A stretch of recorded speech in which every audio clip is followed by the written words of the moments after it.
eu aposto com você um Big Mac com batata grande que você não sabe explicar o que é. O que você fez aqui é extremamente baixo, é lixo, é o chorume que você representa. Hoje, o Félix em Debate separou trechos importantes de um debate que simplesmente pegou fogo.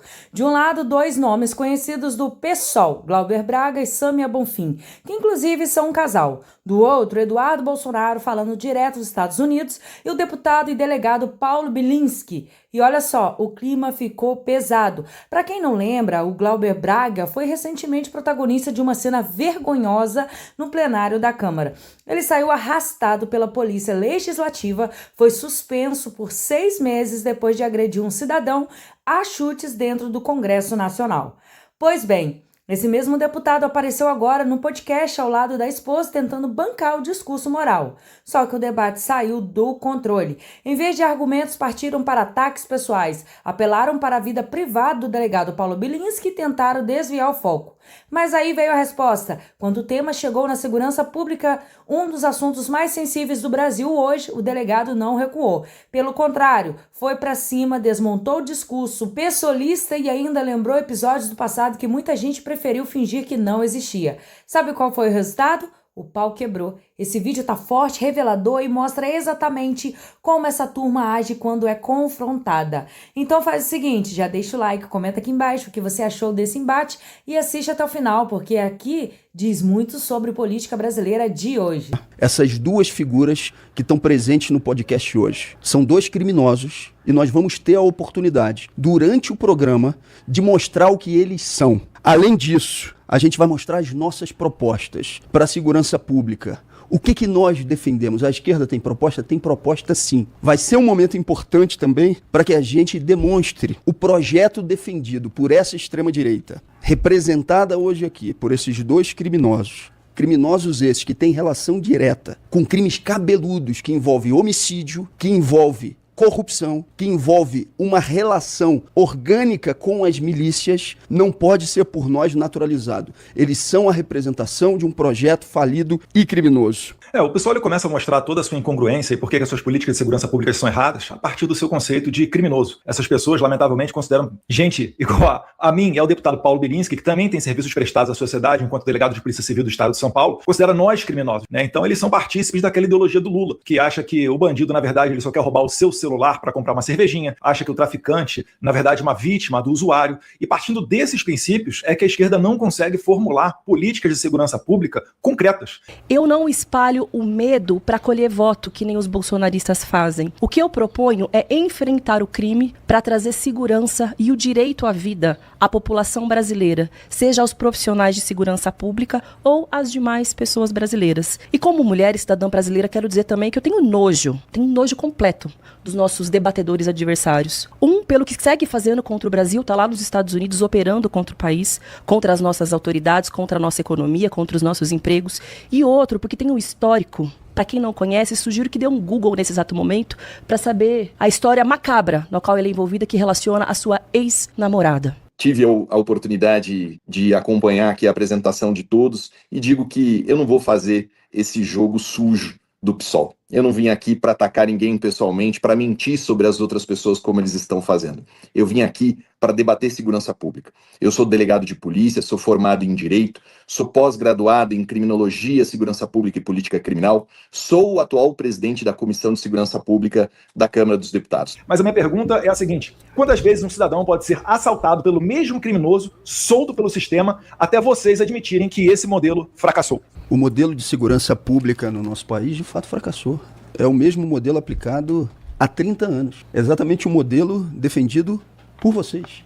É um modelo que trata o hiperencarceramento como se fosse uma realidade que conseguiria diminuir a sensação de insegurança e os índices de violência. Hoje, as unidades prisionais servem como um instrumento de ampliação da espiral da violência.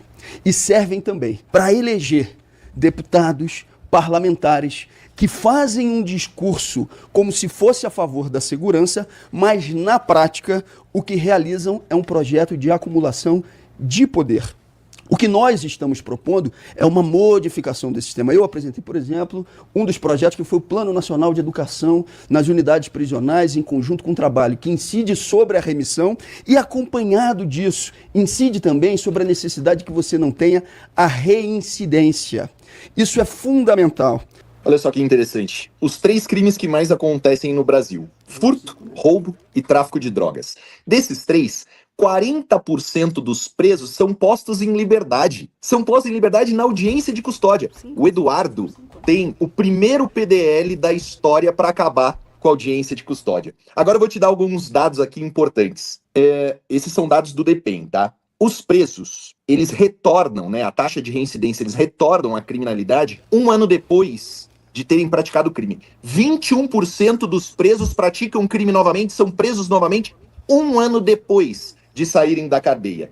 E, se eles ficam até 5 anos soltos, eles reincidem 38% das vezes. E aqui está a diferença. O que a gente está dizendo, e a nossa abordagem sobre presos, é que, no Brasil, o preso fica pouco tempo preso. O que ele deveria ficar é muito mais tempo preso. A gente tem 21 institutos despenalizadores na legislação penal.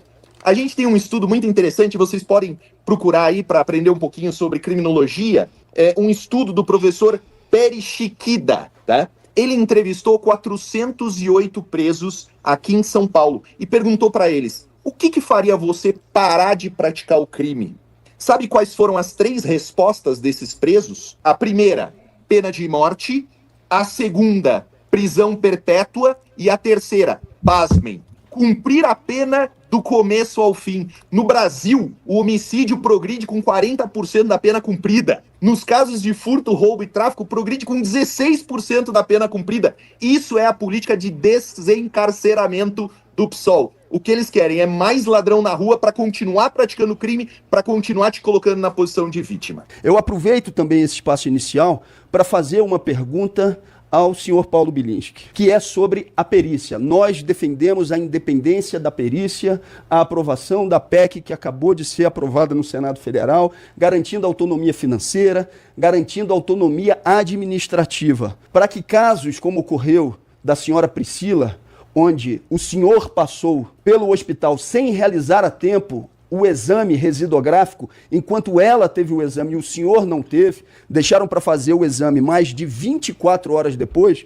para que isso não aconteça, para que assassinatos, homicídios não deixem de ter a responsabilização dos agentes que os cometeram. E como sempre o PSOL apelando, né, trazendo aqui para o público não temas que vão resolver a questão da segurança pública, mas buscando nos tirar do sério através de perguntas pessoais. Delegado Bilinski. Glauber, em maio de 2020, eu fui vítima de uma tentativa de homicídio. Eu tomei 6 tiros. Eu fiquei internado na UTI por 11 dias. Os disparos pegaram no meu braço direito, no meu peito, perfurando meu pulmão, meu diafragma, meu fígado. Penetraram a minha perna esquerda, o meu acetábulo direito. Na mão, eu tomei 2 tiros tentando desarmar a pessoa que estava atirando em mim. O que você fez aqui é extremamente baixo, é lixo, é o chorume que você representa.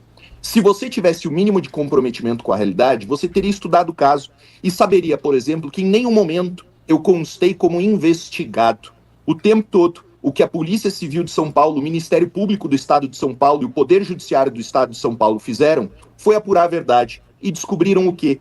Pasme, que eu fui vítima de tentativa de homicídio, que a Priscila citou, que ela tinha um problema psiquiátrico, que ela tinha parado com os remédios que eram prescritos pelo médico dela e que ela tomou a decisão de tirar a minha vida e, achando que eu estava morto, tirou a própria vida dela. O que você está fazendo é usar um caso muito triste de uma pessoa doente para atacar politicamente o seu adversário, que está aqui trazendo dados, informações e debate. Você é um lixo. Você é o chorume. O que você faz com a minha história, com a minha vida e com a história da vida da Priscila é baixo, tá? Se você tivesse estudado o caso, você teria visto que a perícia foi extremamente complexa, colhendo inclusive DNA da tecla do gatilho da arma que foi utilizada e constatando que a única pessoa que acionou o gatilho daquela arma foi a Priscila. Por pessoas como você, eu tive que processar um promotor de justiça que falou exatamente a mesma coisa. E, pasme, ele foi condenado. Então, Glauber, se você é homem, fale o que você pensa. Fale no microfone agora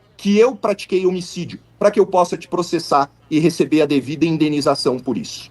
O deputado Paulo Bilinski ficou tão irritado com a pergunta feita que não falou sobre a independência da perícia.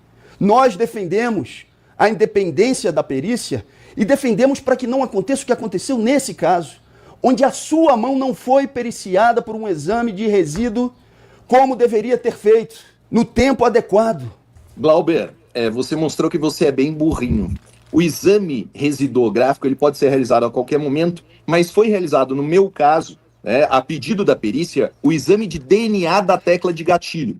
Então, você estuda um pouquinho sobre exame residográfico, você vai perceber que ele não é uma técnica atualizada para disparos realizados com pistolas, e pesquisa sobre o DNA na tecla de gatilho. Deixa de ser burrinho e seja macho para falar que eu matei a Priscila aqui no podcast para você ser processado.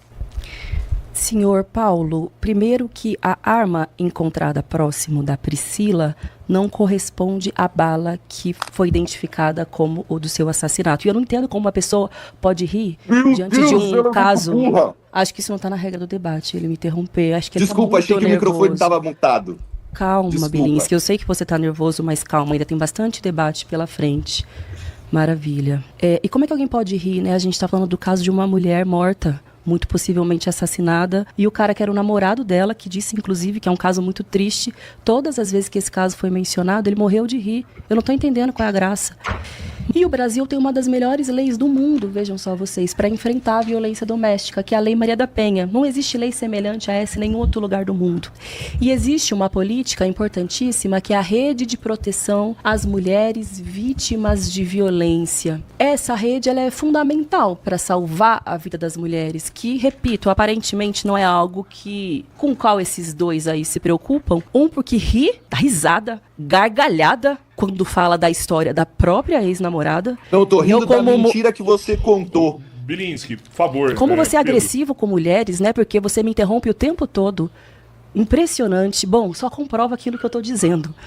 Mas eu queria saber, Bilinski, você que gosta de gritar, fala grosso com mulher, que tem esse passado aí sombrio, assustador, quero saber a opinião de vocês sobre a rede de proteção às mulheres vítimas de violência no nosso país. Vou ser bem rápido aqui, a Sâmia mentiu. Mentiu assim como o Glauber. A Sâmia disse que a munição que foi encontrada no corpo não era da arma. Você mentiu, Sâmia. Eu vou te processar. Você vai ter que pagar a indenização. E aí eu vou doar essa indenização para as ONGs que cuidam de mulheres. Por quê? A única coisa que o mundo inteiro faz, que tem solução para crime de feminicídio, é encarceramento de criminoso, diferente do que vocês decidem, do que vocês estimulam. Vocês querem soltar bandido.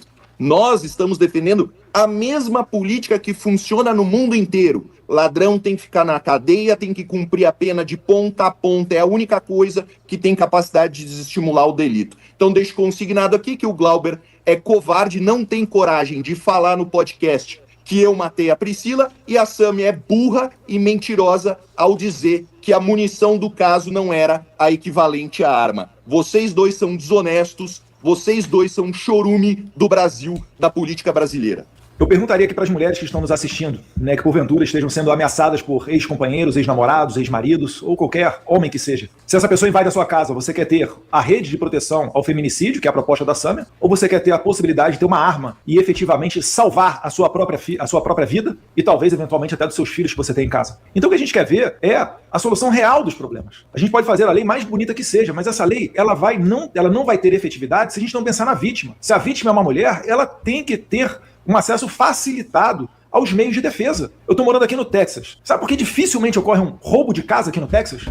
Porque quase 100% das casas aqui, ou a esmagadora maioria delas, tem uma arma de fogo. O bandido, ele é uma pessoa igual a qualquer outra. Ele raciocina antes de cometer o seu delito. Ele avalia os riscos, igual o empreendedor, quando vai abrir uma lojinha de qualquer coisa que seja na esquina, ele pensa, passa muita gente nessa esquina, se eu botar esse preço, eu vou atingir o público-alvo que passa por ali, será que é melhor abrir no outro shopping? O bandido é a mesma coisa. É por isso que ele prefere o quê? Ele prefere idosos, ele prefere roubar mulheres, pessoas que são fisicamente, né, mais fáceis dele se apoderar. E a arma equaliza isso. Então, quando você coloca adiante uma política onde você facilita aos seguidores da lei o acesso a armas, você manda uma mensagem forte para o mundo dos criminosos, que é o quê? Tome cuidado, a sua vítima pode estar armada.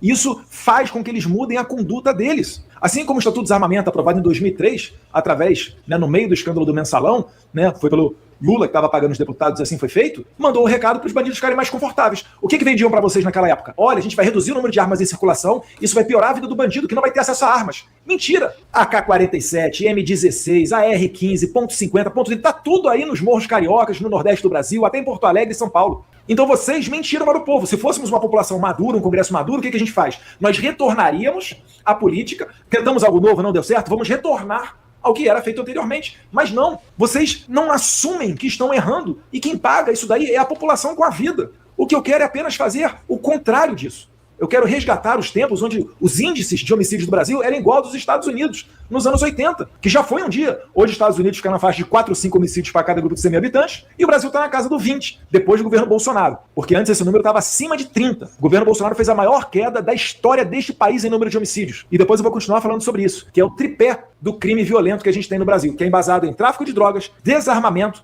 e desencarceramento. Tudo que o pessoal disser que é bom para a segurança pública, o contrário é o que vale no mundo real. Vou falar rapidamente aqui. A principal questão que o governo Bolsonaro trouxe para o policial era a segurança de que ele poderia voltar para casa. O policial quer voltar vivo. Ele não quer políticos como vocês que apoiam bandidos que vão trocar tiro, matar Qual eles, foi o impedir eles voltarem para casa. Fica quietinho, Glauber. Eles não querem, os policiais não querem políticos como vocês que apoiam bandidos, os bandidos que depois vão trocar tiro com eles, tá? Nós temos certeza absoluta do apoio dos policiais para a nossa política de segurança pública. O líder do PL foi pego no seu armário com 470 mil reais. Eu denunciei e continuo denunciando o chamado orçamento secreto. Fiz uma análise rápida e vi que o senhor Paulo Bilinski, nesse ano de 2025, indicou das chamadas emendas PIX, que são denunciadas pela ausência de transparência, R$ 4.306.500, só no ano de 2025. Hoje, 1/4 do orçamento público é capturado pelas emendas. De 200 bilhões que o governo federal tem para investimentos, que poderiam ser utilizados em fortalecimento da educação pública, em fortalecimento de ações em saúde, em fortalecimento de ações de proteção civil e de segurança, eles deixam de ser utilizados para esse fim, porque eles são dominados por um esquema criminoso relacionado às emendas. 3 deputados que já são réus no Supremo Tribunal Federal são do PL. E eu gostaria de saber, e existem denúncias ou uma hipótese de que parte desses recursos que foram encontrados no armário do líder do PL possam advir também de desvio de emendas. Vocês acham que deveria ter uma alteração desses recursos que hoje estão sequestrados e dominados para esses fins, que muitas vezes são sem transparência, para investir em outras ações, incluindo a segurança pública? E, deputado Paulo Bilinski, o que o senhor fez com esses mais de 4 milhões no ano de 2025 com as chamadas emendas PIX? Vocês não têm moral para fazer isso. É igual rachadinha. Vocês ficaram falando rachadinha do Flávio, rachadinha do Flávio, rachadinha do Flávio. Quando o Janones foi pego num esquema de rachadinha, com áudios dele obrigando os seus assessores a devolverem parte do salário, sabe quem é que absolveu o Janones no Conselho de Ética? Foi o seu compatriota, Boulos. Então vocês não têm a mínima moral. Vocês ficam utilizando esses artifícios para tentar nos acusar. Agora vamos aos fatos. Se alguém tiver, com problema aí devendo dinheiro, eu defendo que pague. Agora, não dá para você achar que no Brasil é mais importante os contratos de aluguel de carro do deputado Carlos Jordi, que está nessa mesma operação do Sócrates, de R$ 4.500 por mês, comparar isso com 6 bilhões de viados do INSS, do careca do INSS, que vocês blindam o filho do Lula. O cara diz que está no esquema, que assaltou os aposentados em bilhões de reais, foge para a Espanha, que é onde está o filho do Lula. O filho do Bolsonaro está aqui nos Estados Unidos, botando a cara a tapa, trabalhando e participando de podcast. Cadê o filho do Lula? Aí vocês blindam o cara para ele não ir na CPI e vocês estão achando que isso daí resolveu os problemas do Brasil, meu Deus do céu. Eu não vou apelar igual a vocês e fazer esse jogo baixo, porque eu sei que vocês, a Sâmia principalmente, já teve problema com violência. Eu não vou apelar igual a vocês que estão toda hora jogando na cara do Bilinski a tentativa de assassinato que ele sofreu e jogar no assassinato do irmão da Sâmia. Essa é a diferença entre nós. É que a gente não faz esse jogo sujo que vocês fazem do vale tudo, tentando desestabilizar os outros. A gente vem aqui com a cara tapa para tentar mostrar propostas para quem está nos assistindo, de bom grado e de boa fé. E é bom que eles vejam e saibam. Mais uma vez, pergunto para vocês antes de passar para o Bilinski, o que é mais importante? Os contratos de aluguel de carro de um deputado federal ou os 6 bilhões dos aposentados, que agora vão ficar muita gente, inclusive dos Correios, sem 13º? Paulo Bilinski. Glauber, olha como você é maldoso, criminoso, bandido. os 4 milhões de emenda Pix, que é meramente uma transferência especial para o povo que não sabe, é só uma forma de transferir o dinheiro. Foram para a Guarda Civil Metropolitana, para a Segurança Pública. Faz a sua pesquisa. Eu sou o deputado que mais investe em segurança pública no estado de São Paulo. Só para a GCM foram mais de 8 milhões de reais e vai continuar aumentando, tá, Glauber? Isso aqui é sobre emenda Pix. Agora, explica da Erika Hilton, do seu partido, do PSOL, a deputada pelo estado de São Paulo, que tem 2 cabeleireiros trabalhando no gabinete dela. Pergunta para ela por que ela mandou emenda parlamentar para a ONG dela mesma, a uma ONG que presta serviço para ela. Então, deixa de ser bandido e fala dos teus deputados corruptos e não mente sobre os deputados honestos que estão desse lado aqui, tá bom? Bandidão. Que o Brasil, ele tem uma divisão entre os papéis da polícia militar e da polícia civil. Uma única função, que é a polícia militar, é prender. Ela é vedada pela Constituição de fazer investigação. A polícia civil é quem faz o processo de investigação. A gente tem uma proposta para acabar com essa divisão. Precisa ter o ciclo completo para que a gente não tenha por parte da PM, por exemplo, só essa lógica da prisão em flagrante. 80% dos presos no Brasil é prisão em flagrante. Sabe por quê? Porque esse é o papel da polícia militar. E aí, quando a gente fala em desmilitarização, eles ficam criando um espantalho. É disso que nós estamos falando. É que possa ser uma polícia também investigativa. E por que não nos demais países do mundo, inclusive nos que ele citou como supostos bons exemplos de segurança pública que ele defendeu? É assim que é. Tem ciclo completo as polícias. E é o que a gente defende aqui para o país. E eles, eles não mencionam, não tem proposta para que isso aconteça. É muito legal ouvir a Sâmia Bonfim falar sobre segurança pública, que daí fica absolutamente claro que ela não faz a menor ideia sobre o que ela tá falando. E você vê como eles repetem umas frasezinhas de efeito para dar aquela fisgada, né? Ciclo completo, perícia independente, mas eles têm desconhecimento da lei, eles não têm nem capacidade de entender quais são os sistemas de segurança pública diferentes. Sâmia, você sabe a diferença entre o sistema inglês e o sistema francês? Você compreende que no Brasil a gente tem polícia militar e polícia civil, porque a gente vem do sistema francês, tem uma divisão de tarefas e que isso não importa, e uma diminuição da investigação é simplesmente uma divisão de atribuições, Sâmia Bonfim. Aqui no estado de São Paulo, a gente tem 100 mil policiais militares que fazem o patrulhamento ostensivo, preventivo, como está previsto na Constituição Federal, na Constituição Estadual, na Lei Orgânica da Polícia Civil e na Constituição, na legislação atualizada sobre a Polícia Civil. A divisão de tarefas não significa que não há eficiência, significa só que cada um faz uma determinada parte com especialização. O que vocês estão fazendo é simplesmente jogando aqui, né, pra galera. Ciclo completo. Eu aposto com você um Big Mac com batata grande que você não sabe explicar o que é ciclo completo de polícia. E se você explicar, eu vou te pagar esse Big Mac no dia 2 de fevereiro de 2026, quando a gente voltar pra Câmara. Tá aqui, tá feita a minha aposta ao vivo e a cores pra todos vocês. Como Você é um Big Mac com batata grande que você não sabe explicar o que é ciclo completo de polícia. E se você explicar, eu vou te pagar esse Big Mac no dia 2 de fevereiro de 2026, quando a gente voltar pra Câmara. Tá aqui, tá feita a minha aposta ao vivo e a cores pra todos vocês.